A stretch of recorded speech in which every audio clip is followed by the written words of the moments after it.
Hello everyone, welcome back to my channel study only science. आज का हमारा topic है इलेक्ट्रिसिटी से रिलेटेड। तो विद्युत से रिलेटेड हम एमसीक्यूज करेंगे। लगभग 25 क्वेश्चंस को आज हम कवर करेंगे। ठीक है, और वेरी इंपॉर्टेंट क्वेश्चंस है, इनको आप ध्यान से देखिएगा। वीडियो को लाइक एंड शेयर भी कर दीजिएगा ताकि अन्य दोस्तों की भी आपकी हेल्प हो सके। 57 नंबर की आज की क्लास है। बाकी क्लासेस देखने के लिए चैनल पे विजिट कर सकते हैं। आपको लिंक भी डिस्क्रिप्शन बॉक्स में मिल जाएगा। आप प्लेलिस्ट भी चेक कर सकते हैं। चलिए शुरू करते हैं। पहला प्रश्न।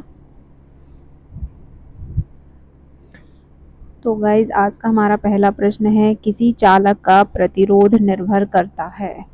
ठीक है, कृषि चालक का प्रतिरोध निर्भर करता है किस पर? उपरोक्त सभी पर। ठीक है, लंबाई पर, अनुप्रस्थ काट पर, अनुप्रस्थ काट क्षेत्रफल पर और ताप पर।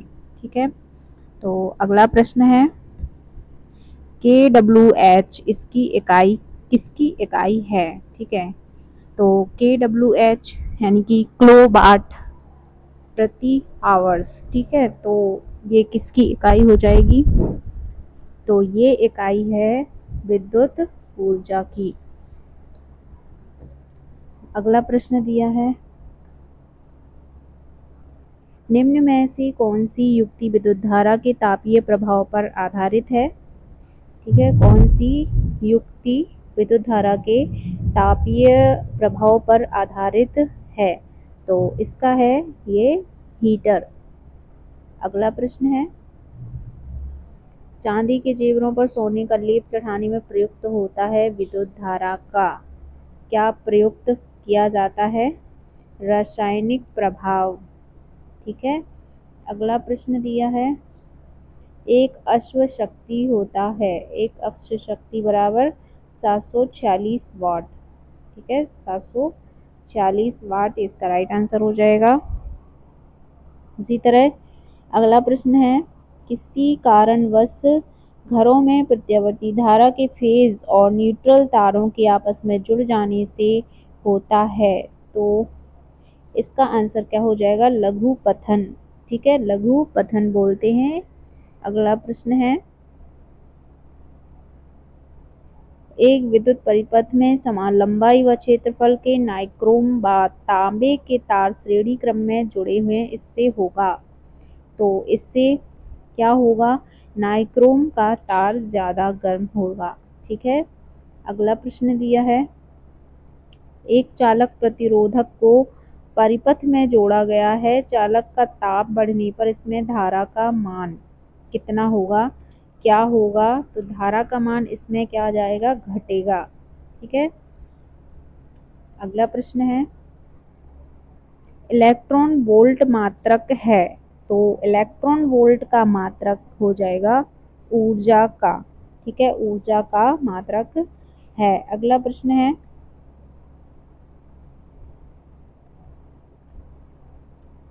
किसी चालक की लंबाई तथा त्रिज्या घटाने पर, किसी चालक की लंबाई और त्रिज्या घटाने पर क्या होगा? उसकी प्रतिरोधकता अपरिवर्तित रहेगी। ठीक है, उसकी प्रतिरोधकता अपरिवर्तित ही रहेगी। अगला प्रश्न दिया है, एक विद्युत इकाई किसको कहते हैं? तो एक विद्युत इकाई किसे कहेंगे? तो इसका राइट आंसर क्या हो जाएगा? किलोवाट घंटा। किलोवाट घंटा एक विद्युत इकाई को कहते हैं। अगला प्रश्न है, एक यूनिट विद्युत जूल में होती है। एक यूनिट विद्युत जूल में होती है कितनी ऊर्जा या कितने जूल? तो इसमें इसका राइट आंसर हो जाएगा, इसमें दिया ही नहीं गया है इसका, इसमें थोड़ा सा टाइपिंग मिस्टेक है। 36 गुणा कितना? 36 नहीं, 3.6 इंटू 10 की पावर 6 जूल।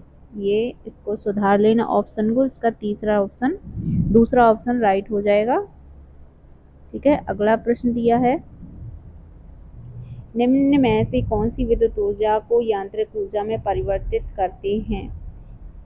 ठीक है, किस ऊर्जा को यांत्रिक ऊर्जा में परिवर्तित किया जाता है?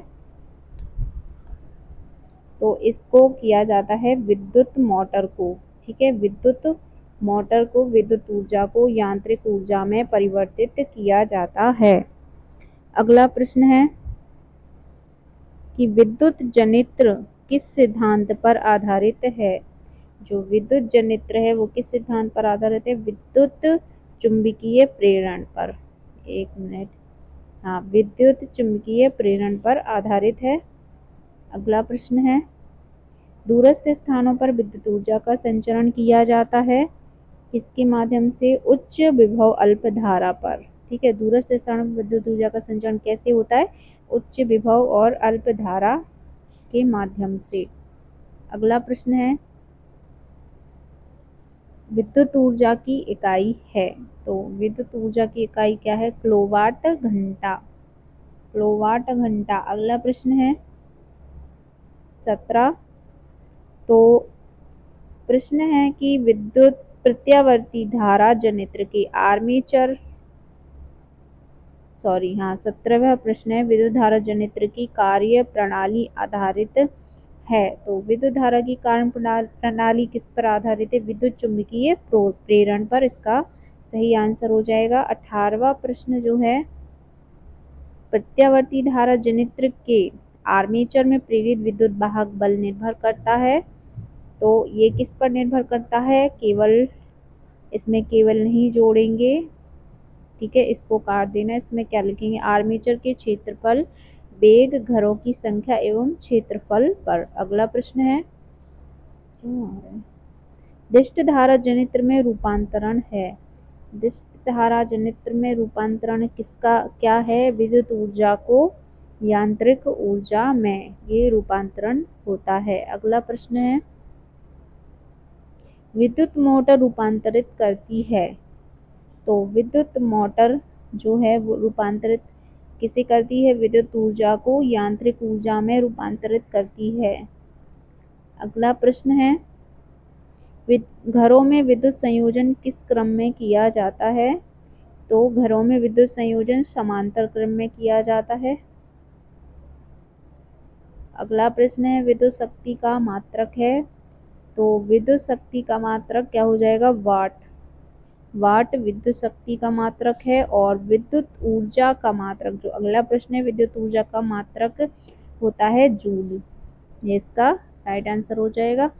और अगला प्रश्न है फ्यूज तार किस मिश्र धातु का बना होता है? तो फ्यूज तार जो है वो सीसा और टिन से मिलकर बना होता है, लेड और टिन से। अगला प्रश्न है फ्यूज तार का गलनांक होता है, फ्यूज तार का गलनांक न्यून होता है। जब भी इसीलिए फ्यूज जो लगाए जाते हैं उनमें इसी तार का, सीसा और टिन का उपयोग किया जाता है क्योंकि इसका गलनांक कम होता है। तो ये थी आज की हमारी क्लास। आई होप आप लोगों को प्रश्न समझ में आए होंगे। हमारी क्लास को आप अंत तक ज़रूर देखिएगा। मिलते हैं अगली क्लास में अगले टॉपिक के साथ। तब तक के लिए सभी को गुड नाइट, टेक केयर।